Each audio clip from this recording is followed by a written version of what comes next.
Question है, एक narcissist के ऊपर डर का क्या प्रभाव पड़ता है।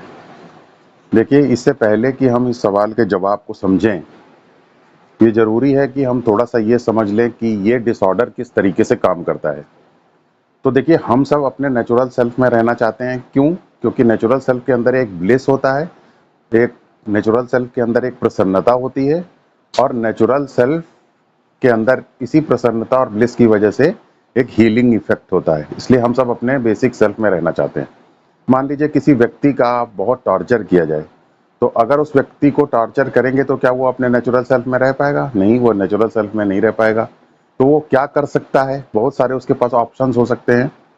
उसमें से एक ऑप्शन ये है कि वो एक फॉल्स सेल्फ या एक छद्म सेल्फ अपने अंदर पैदा कर ले, और वो फॉल्स सेल्फ अगर अद्वितीय ग्रैंडियोस होने का है, अद्वितीय व्यक्ति होने का है, तो हम कह सकते हैं कि ये false self narcissistic false self है। अब अगर उसने ये फॉल्स सेल्फ अडॉप्ट कर लिया तो उससे क्या होगा? अगर एक कोई व्यक्ति ग्रैंडियोस फॉल्स सेल्फ अडॉप्ट कर लेता है, नार्सिसिस्टिक फॉल्स सेल्फ अडॉप्ट कर लेता है, तो वो अपने फॉल्स सेल्फ को प्रॉक्सी की तरीके से यूज करके नेचुरल सेल्फ में रह पाएगा। डिक्टेटरशिप हम क्यों चाहते हैं? डिक्टेटर्स सबको कंट्रोल कर लेते हैं। कंट्रोल करके क्या करना चाहते हैं? जब सब कोई उनके कंट्रोल में आ जाता है तो वो अपने नेचुरल सेल्फ में रह पाते हैं। तो नार्सिसिस्टिक फॉल्स सेल्फ जो है वो अपने नेचुरल सेल्फ में रहने की एक टेक्निक है, एक ट्रिक है, ये एक डिफेंस मैकेनिज्म है, ताकि हम अपने नेचुरल सेल्फ में रह सकें। तो इस तरीके से नार्सिसिस्ट एक अपने नेचुरल सेल्फ को यूज करता है प्रॉक्सी की तरीके से, ताकि अपने ग्रैंडियोस सेल्फ को या फॉल्स सेल्फ को यूज करता है प्रॉक्सी की तरह, ताकि वो अपने नेचुरल सेल्फ में रह सके। इसके लिए वो दूसरे लोगों को से वैलिडेशन चाहता है, ताकि वो उसकी ग्रैंडियोसिटी को, उसके अद्वितीय होने को एक्नॉलेज कर सके, ताकि वो अपने फॉल्स सेल्फ को ट्रू सेल्फ समझ सके। तभी तो वो कॉन्फिडेंट महसूस कर पाएगा कि अपने नेचुरल सेल्फ में वापस आ सके। तो इस तरीके से वो नेचुरल सेल्फ में आने के लिए अपने ग्रैंडियोस सेल्फ को, फॉल्स सेल्फ को यूज करता है। यहाँ पे एक बात बहुत ही इंपॉर्टेंट है, कोई भी व्यक्ति बिना अपने नेचुरल सेल्फ में नहीं रह सकता, क्योंकि और किसी सेल्फ के अंदर कोई एनर्जी नहीं होती, कोई ब्लिस नहीं होता है, कोई एग्जिस्टेंशियल एलिमेंट नहीं होता। तो इसलिए सबसे ज़्यादा ज़रूरी है कि हम सबको नेचुरल सेल्फ को सब्सक्राइब करना ही पड़ता है। जैसे कि एक मछली जो है वो ऊपर थोड़ी देर के लिए आ करके ही सही, लेकिन ऑक्सीजन लेके तब पानी के अंदर जाती है, वैसे ही सबको अपने नेचुरल सेल्फ को सब्सक्राइब करना ही पड़ता है, चाहे वो कोई भी डिसऑर्डर से ग्रसित व्यक्ति हो। तो इससे एक बात साफ हो जाती है कि हम अपने नेचुरल सेल्फ को यूज करते हैं, हम अपने नार्सिसिस्टिक सेल्फ को व्यक्ति यूज करता है। क्यों? ताकि वो अपने नेचुरल सेल्फ को सब्सक्राइब कर सके, नेचुरल सेल्फ में आ सके। इसके लिए दूसरे से उसे वैलिडेशन चाहिए होता है, और वैलिडेशन पाने के लिए ही वो दूसरे लोगों को कंट्रोल करने का काम करता है या नियंत्रित करने का काम करता है। तो ये है एक प्रोसेस। अब यहाँ से एक बात तो बिल्कुल साफ है कि अगर एक साधारण व्यक्ति को आप टॉर्चर करेंगे तो वो क्या काम करता है? टॉर्चर का मुकाबला करता है। क्यों? ताकि वो अपने बेसिक सेल्फ में रह सके, अपने नेचुरल सेल्फ में रह सके। लेकिन एक नार्सिसिस्टिक व्यक्ति ये नहीं करता है, वो हालात का मुकाबला नहीं करता है, बल्कि वो क्या काम करता है?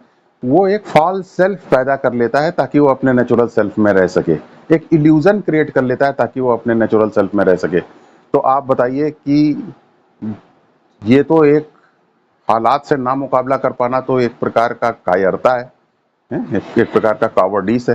तो जब वो अपने हालात का मुकाबला नहीं कर पा रहा है तो इसका मतलब कावर्ड तो वो है ही है, और कावर्ड के ऊपर डर का असर ना हो ये कैसे हो सकता है? डर का तो असर उसके ऊपर होगा ही। इसीलिए मैं आपको बताऊं कि अगर किसी नार्सिसिस्ट को, मैंने देखा है नार्सिसिस्ट को जेल जब भेजा जाता है तो जेल भेजने के बाद उनका नार्सिसिज्म तुरंत खत्म हो जाता है। क्यों? क्योंकि जेल में क्या कोई व्यक्ति अपनी ग्रैंडियोसिटी को मेंटेन कर पाएगा, अपनी अद्वितीय होने को, अपने ऐश्वर्य पूर्णता को मेंटेन कर पाएगा? नहीं कर पाएगा। तो अगर वो नहीं कर पाएगा तो उसका मतलब वो अपने फॉल्स सेल्फ को यूज करके अपने नेचुरल सेल्फ में नहीं रह पा रहा है। तो इसका मतलब नार्सिसिज्म को वो एक डिफेंस की तरीके से नहीं यूज कर पा रहा है, इसलिए नार्सिसिज्म तुरंत जेल के अंदर पैसिव हो जाता है। तो हमें ये भी यहाँ समझना चाहिए कि नार्सिसिज्म एक तरीके की डिफेंस स्ट्रेटजी है, जिसको कि व्यक्ति यूज करता है, जो सफरर है वो यूज करता है। क्यों? ताकि वो अपने नेचुरल सेल्फ में रह सके। इनफैक्ट जो बाउंड्री का कंसेप्ट है, सीमा रेखा खींचने का कंसेप्ट है, वो भी इसी चीज के ऊपर आधारित है। जब हम नार्सिसिस्ट के खिलाफ कोई बाउंड्री खींचते हैं और ना सिर्फ देखिए बाउंड्री सिर्फ खींचना इम्पोर्टेंट नहीं है, बाउंड्री को जब कोई क्रॉस करे तो उसको पनिश किया जाना चाहिए, उसको एक डिटरेंस क्रिएट किया जाना चाहिए कि भाई देखो अगर ये मेरी बाउंड्री है, अगर इस बाउंड्री को पार करोगे तो तुमको पनिशमेंट मिलेगा। तो नार्सिसिस्ट को जब हम बाउंड्री खींचते हैं कि नहीं भाई ये हमारी सीमा रेखा, इसके ऊपर हम बर्दाश्त नहीं करेंगे, तो जब हम ऐसी बाउंड्री खींचते हैं और नार्सिसिस्ट उसे लांघने की कोशिश करता है और हम उसे पनिश करते हैं, तो नार्सिसिस्ट के अंदर डर पैदा होता है, क्योंकि फाइनली तो वो एक कावर्ड है ही, तो उसके इसी डर को हम यूज करते हैं बाउंड्री लाइन खींच करके। अब आप देखिए कि ये बाउंड्री जो खींची जाती है, ये बाउंड्री है दो तरीके से खींच सकते हैं हम खुद भी ये बाउंड्री खींच सकते हैं और किसी दूसरे की मदद से कोई दूसरा शक्तिशाली व्यक्ति आकर के हमारे लिए बाउंड्री खींच सकता है। जब कोई दूसरा शक्तिशाली व्यक्ति या ग्रुप आकर के एक बाउंड्री खींचता है हमारे आसपास कि इससे आगे आप नहीं करेंगे ये काम, तो इसे कहते हैं सपोर्ट सिस्टम बाहर से लेना। ओके, मैंने इस तरीके की बाउंड्री, भाई नार्सिसिस्ट को कई बार मैंने देखा कि मैं इस तरीके से उनको धमका करके और इस तरीके की बाउंड्री खींचने का काम किया है। तो ये डर की वजह से ही इस तरीके की बाउंड्री खींची जा सकती है। लेकिन क्या आप बाउंड्री खींच सकते हैं? देखिए बाउंड्री सिर्फ खींचना इंपॉर्टेंट नहीं है, बाउंड्री को खींचने पर असर्टिवली बाउंड्री के ऊपर टिके रहना और बाउंड्री खींचने वाले के लिए एक बाउंड्री क्रॉस करने वाले के लिए एक डिटरेंस पैदा करना, ये ज़्यादा ज़रूरी होता है। तो हम कैसे डिटरेंस पैदा कर पाएंगे, कैसे पनिश कर पाएंगे अगर हमारी बाउंड्री को नार्सिसिस्ट क्रॉस करने की कोशिश करता है? तो सारी बात घूम फिर करके यहीं आ जाती है कि हमें मेंटली स्ट्रांग होना पड़ेगा। अगर हम मेंटली स्ट्रांग होंगे तो हम बाउंड्री खींच सकेंगे और नार्सिसिस्ट उसको पार नहीं कर पाएगा, क्योंकि उसे पता रहेगा कि अगर हम बाउंड्री क्रॉस करेंगे तो ये हमको पनिश करेगा। तो निश्चित रूप से डर जो है वो काम करता है नार्सिसिस्ट के साथ। बाउंड्री खींचने से हमें फायदा होता है, लेकिन बाउंड्री वही खींच सकता है, डर वही दिखा सकता है जो मेंटली स्ट्रांग हो। और मेंटली स्ट्रांग बनने के लिए विल पावर से कोई ना तो मेंटली स्ट्रांग बन सकता है, ना नॉलेज से कोई मेंटली स्ट्रांग बन सकता है।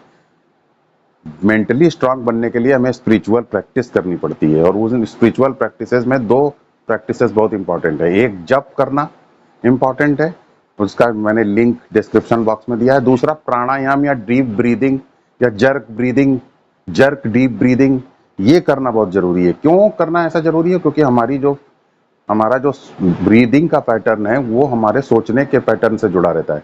तो जब हम जर्क ब्रीदिंग करते हैं तो हमारा जो सोचने का पैटर्न है वो ब्रेक होता है, रूटीन पैटर्न्स ब्रेक होते हैं। इससे हमारा सोचने का तरीका रीडिफाइन होता है, हम नए तरीके से सोच सकते हैं। इससे हमारी लाइफ में फ्रेशनेस आती है, तो हम मेंटली स्ट्रांग भी बन पाते हैं और फ्रेशनेस भी हमारी लाइफ में आती है। हो सकता है कि आप मेंटली स्ट्रांग हो और आपकी लाइफ में फ्रेशनेस ना हो, बोर्डम हो, तो ये भी प्रॉब्लमेटिक है। इसलिए ना सिर्फ आपको मेंटली स्ट्रांग होना है, बल्कि आपकी लाइफ में भी एक मेंटल फ्रेशनेस होना जरूरी है, एक साइकोलॉजिकल फ्रेशनेस होना जरूरी है। साइकोलॉजिकल फ्रेशनेस और एनर्जी ये प्राणायाम से ही आती है, डीप ब्रीदिंग से ही आती है, जर्क ब्रीदिंग से ही आती है। तो जब हम ये बात समझते हैं तो हम एक डिटरेंस भी क्रिएट कर पाते हैं, डर भी क्रिएट कर पाते हैं और अपने वेलबींग को भी इंश्योर कर पाते हैं।